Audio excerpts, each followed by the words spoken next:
At 5, this is KEYT News Channel 3, where the news comes first. He was probably like 150 feet up, and then he got down to like 50. He went maybe back up to 100 feet. An eyewitness describes what they saw just moments before an ultralight plane crashed into a Goleta apartment complex. It is our top story tonight at 5 o'clock. Good evening, everybody. I'm CJ Ward. And I'm Beth Farnsworth. The pilot of that ultralight aircraft died in that crash. Investigators spent much of the day on scene trying to piece together exactly what happened. News Channel 3 senior reporter John Palminteri was first on scene. John, the crash scene involved structures and cars. It really was a tragic scene this morning just after 10. They've cleaned up most of it, but there's still some debris left behind here in this parking structure that was hit by the ultralight aircraft. You can see the hole exposed in the sky and the big beam that is bent in the middle there and some of the tiles that are still on the ground. And eyewitnesses tell us they knew something was wrong when they saw this aircraft swerving in the sky. Then it came down with this loud crash, narrowly missing some occupied buildings. And I saw it banking up at about 300 feet, do a sharp right turn and dive straight into the ground.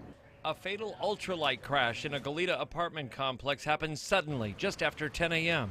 Eyewitnesses said it appeared as if the engine was running, but the craft was out of control. He was either having a medical condition or he was having an equipment malfunction where it didn't look like he was in control of the vehicle. He was probably like 150 feet up, and then he got down to like 50. He went maybe back up to 100 feet.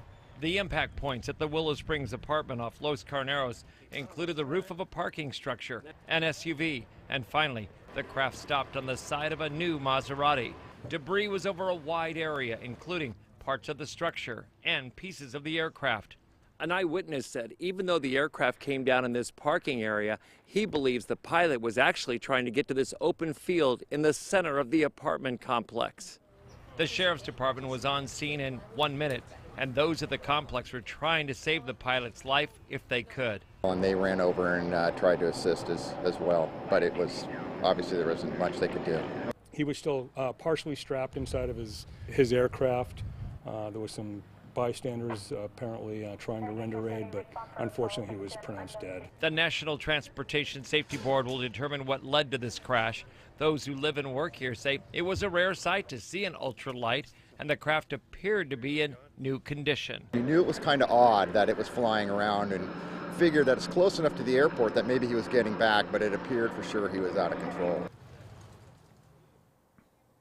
We do know the man involved here. The pilot was a 45-year-old local resident. His name has not been released, and that is part of the investigation by the Sheriff's Department and Coroner's Department. Reporting live in Goleta this evening, I'm John Palminteri, News Channel 3. All right, thank you, John. Santa Barbara City